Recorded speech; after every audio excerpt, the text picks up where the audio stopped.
Olá, meus amigos e minhas amigas. Sou Arnoldo da Silva, diretor adjunto de aposentadorias e pensões da Delegacia Sindical do Rio de Janeiro. Neste vídeo, eu vou lhes mostrar o simulador dos proventos de aposentadoria pela média das remunerações, desenvolvido no âmbito da DRF Vitória pelo colega Leonildo Soares Júnior. Este simulador, na versão atual de setembro de 2024, ele trouxe algumas inovações. Primeiramente, pela inserção de novas abas. Aqui no rodapé estão as abas que compõem este simulador. Primeira delas, inserir dados básicos. A segunda, inserir valores. A terceira, média, onde vamos analisar o resultado do simulador. Nesta aba média não se fará nenhum registro, é uma aba protegida, uma planilha protegida, apenas para receber as informações da aba inserir valores e aba inserir dados básicos, um resumo, uma síntese comparativa entre as espécies de aposentadoria, uma aba do benefício especial, sobre o qual não trataremos neste vídeo, e uma aba de descartes, em que apontará a quantidade de descartes que a pessoa pode fazer quando aposentar-se, com fundamento do artigo 20.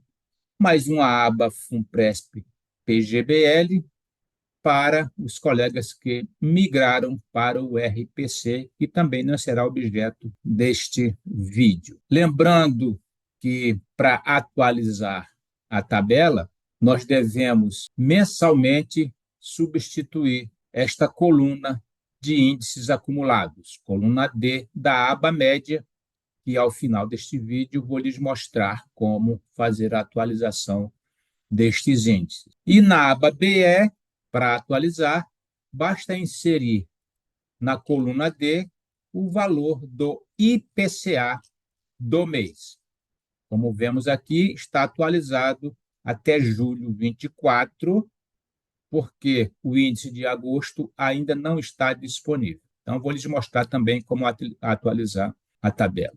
Este exemplo que eu vou mostrar é de um caso concreto, um colega que se aposentou em 2021 e está fazendo a mudança de fundamentação. Então, a primeira coisa a fazer é inserir os dados básicos na aba Inserir dados básicos. Aqui deve-se preencher as informações das colunas C e E, onde está em amarelo. Algumas informações são imprescindíveis. A exemplo das células C6, C8, C9, C10, em que ele deve apontar a regra de aposentadoria que ele pretende migrar ou aposentar-se, uma vez que esse simulador eu vou tratar de quem pretende mudar a fundamentação e também de quem pretende aposentar-se pela média. Então, aqui ele deve registrar a regra que ele pretende utilizar. P de pedágio, artigo 20 da emenda 103, e G de regra geral, do artigo 10, e regra de pontos do artigo 4º. No caso concreto do colega, ele optou para mudar a sua fundamentação para a regra do pedágio, artigo 20. Aqui para baixo, necessário a célula C16, que é o tempo em meses que ele tinha ao aposentar-se originariamente, ou que ele tem hoje que vai aposentar-se. A idade atual não é indispensável, mas, se possível, deve-se registrar, deve inserir aqui a idade atual. E na coluna E, imprescindível aqui, o sexo. Isso vai definir o tempo mínimo de contribuição lá da aba média.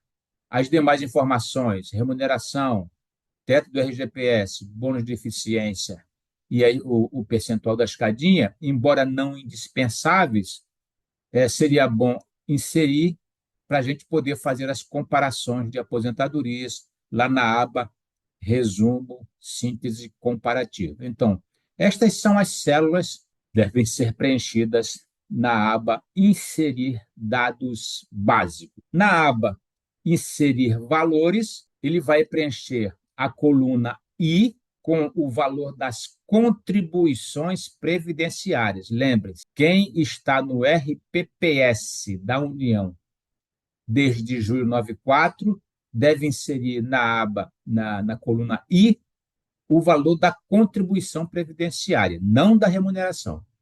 Este valor da contribuição consta lá das fichas financeiras que podem ser baixadas do SouGov.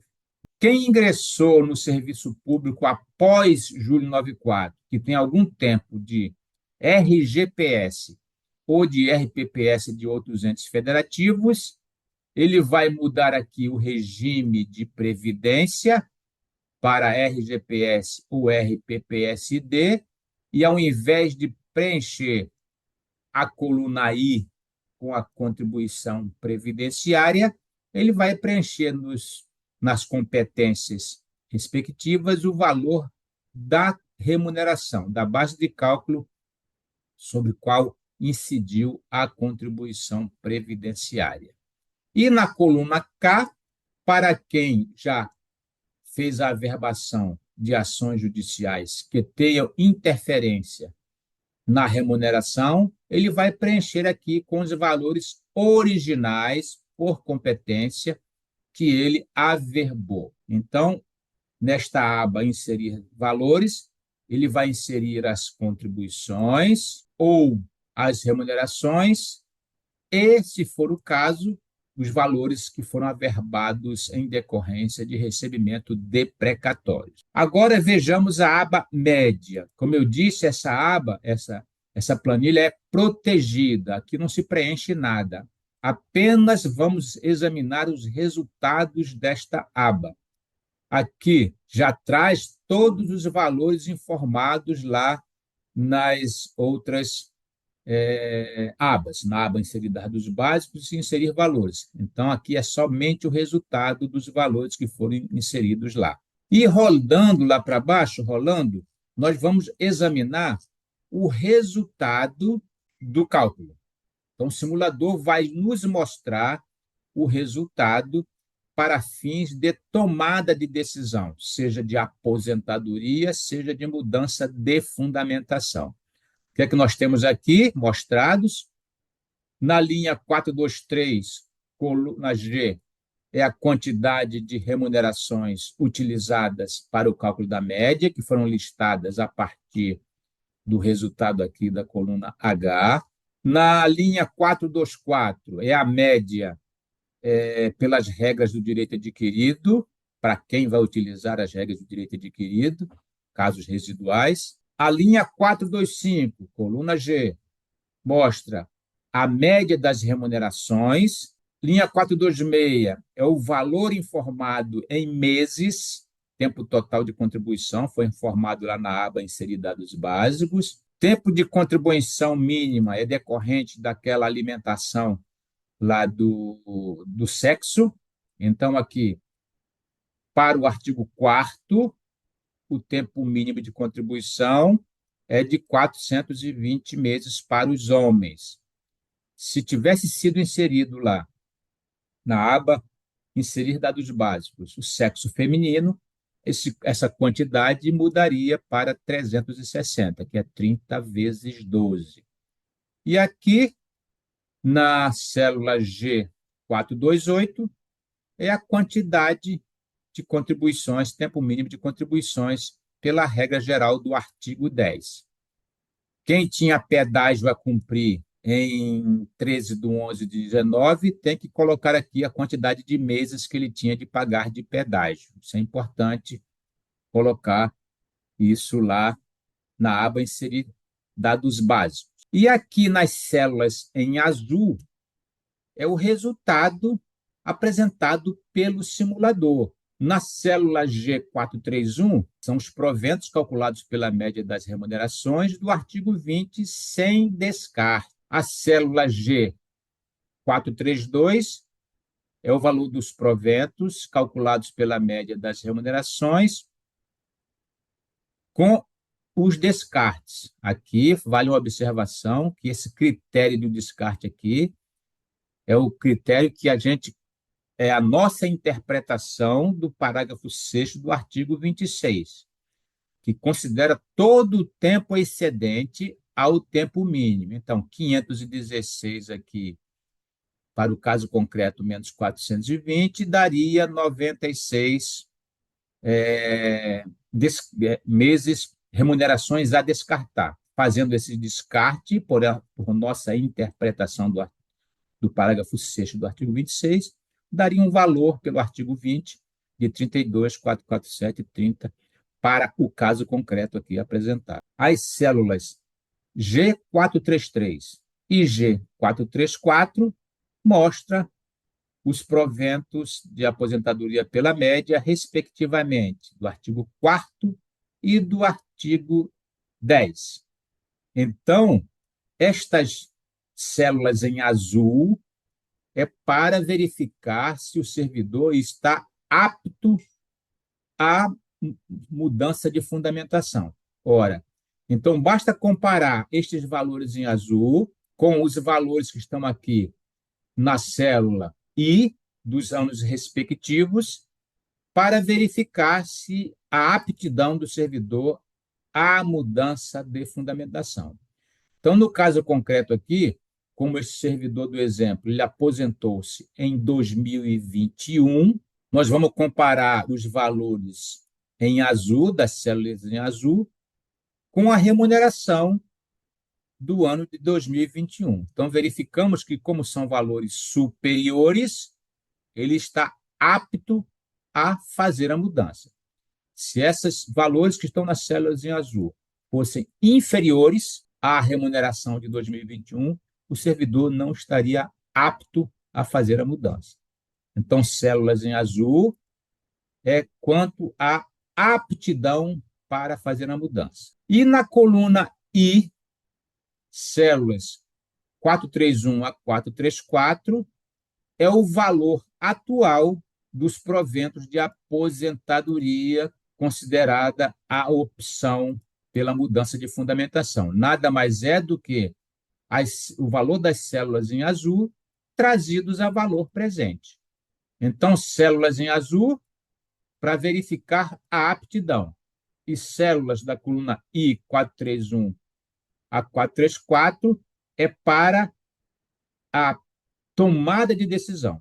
Então, por esses valores da célula I, o servidor vai tomar a decisão de migrar ou não. Então, células em azul para ver a aptidão e células I431 a 434 para a tomada de decisão. Então, é isso que nos leva que nos leva o simulador. Aqui uma outra aba bastante relevante é a aba de descartes. Ou seja, eu falei que esse servidor do exemplo ele tinha 516 meses de tempo total de contribuição e o tempo mínimo que ele precisava para aposentar-se pelo artigo 4º ou pelo artigo 20 é de 420 contribuições, já que ele não tinha nenhuma contribuição, nenhum pedágio a pagar. Então, ele tinha 96 contribuições, remunerações excedentes que, pelo parágrafo 6º do artigo 26 da emenda 103, ele poderia descartar para o cálculo da média. Essa quantidade de contribuições a descartar, elas foram listadas aqui na aba média, automaticamente.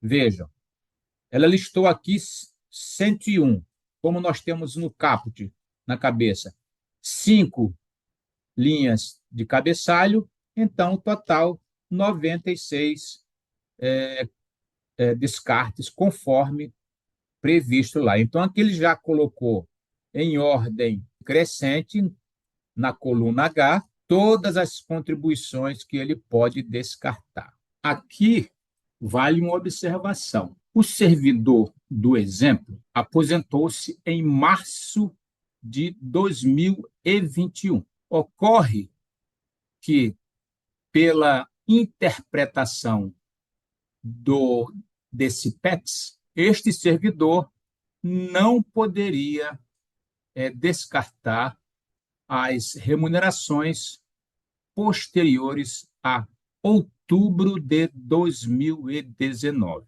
Implica dizer que este servidor não poderia descartar exatamente 16 contribuições, contando-se desde novembro de 2019 até fevereiro de 2021. Então, no caso concreto, ele somente poderia descartar 96 menos 16, 80 contribuições.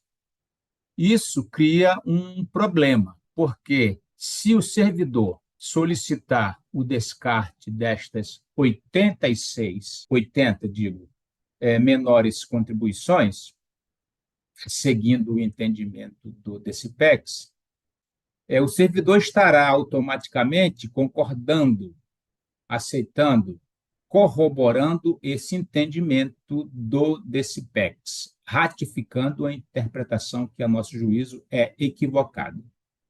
Então, a sugestão é que o servidor, neste caso, solicite a desse PEX o descarte do total de contribuições apuradas no simulador. Neste caso aqui, de 96 contribuições. Provavelmente, a desse PEX irá negar o descarte de 16 contribuições, retornando o processo ao servidor para que ele indique as 80 menores contribuições, remunerações a descartar. Esta recusa expressa pode ser um subsídio para uma posterior ação judicial, individual ou coletiva. Aqui, ainda na aba Resumo Síntese, ele dá uma comparação entre as aposentadorias com integralidade e paridade e a aposentadoria pela média das remunerações. É interessante, é por isso que se deve informar na aba Inserir dados básicos o máximo de informações possíveis. Feitas estas observações em relação à utilização do simulador, passemos agora brevemente a falar sobre como fazer a atualização dos índices do simulador, seja dos índices da coluna D da aba média, que é o INPC acumulado, seja dos índices da aba BE, que é o INPC, que é o IPCA que consta lá da coluna D, ok? Então, nós faremos a seguir, mostraremos como fazer a atualização do simulador. Vou tirar o simulador aqui da tela e vou colocar o passo a passo para fazer a atualização. Então, o passo 1 é pesquisar no Google por correção dos salários de contribuição do INSS, justamente essa tela que eu apresento aqui. Ó. Então, na barra de pesquisa do Google, escrever correção dos salários de contribuição do INSS e teclar Enter. Vai surgir a seguir esta página, onde vocês vão clicar na página Legislação do RGPS e Índices de Atualização de Valores, conforme está aqui. Cliquem nesta página e surgirá agora esta página aqui, Legislação do RGPS e Índice de Atualização e Valores Médios dos Benefícios. Aqui nesta página, nós vamos rolar até surgir esta página aqui, Índice de Atualização das Contribuições para Cálculo do Salário de Benefício. Nesta página, nós vamos clicar no último mês disponível, neste caso aqui, o mês de agosto. Então, clicando no último mês disponível, surgirá uma tabela em Excel com a tabela atualizada desde julho 94 até o mês de referência, no nosso caso, agosto, ok? Como consta aqui. Quando surgir setembro, vai aparecer aqui setembro. Ora, esta é uma planilha Excel. Ocorre que, se vocês observarem, não consta dessa planilha uma linha para gratificação natalina, que consta lá do nosso simulador. Então, se vocês simplesmente copiarem e colarem essa coluna de índices lá no simulador, vai dar erro. Então, o próximo passo é inserir nesta tabela uma linha em branco acima do mês de dezembro. Aqui, ó. Então, façam isso para todas as competências, desde 94 até o último mês. O passo seguinte é copiar e colar o índice de dezembro na coluna em branco que foi criada. Próximo passo, aí sim, copiar toda a tabela de índices e colar lá na coluna da aba média do simulador. Seguindo esses passos com cuidado, a atualização do INPC estará concluída. O passo seguinte, que é bem mais fácil, inserir o IPCA do mês na coluna D da aba média. Fazendo isso, a atualização do IPCA estará concluída. Então, adotando essas duas providências, o simulador estará atualizado e apto à utilização. Ok? Muito bem. Vou tirar a tela aqui do passo a passo da atualização. Muito bem, meus amigos, é isso que nós tínhamos a falar sobre o simulador. Espero que vocês saibam utilizá-lo e atualizá-lo. Caso queiram alguma ajuda, basta fazer um contato comigo na DS Rio de Janeiro, que eu estarei apto e disponível para ajudá-los, seja quanto à utilização do simulador, seja quanto à sua atualização. Abraços a todos e até breve.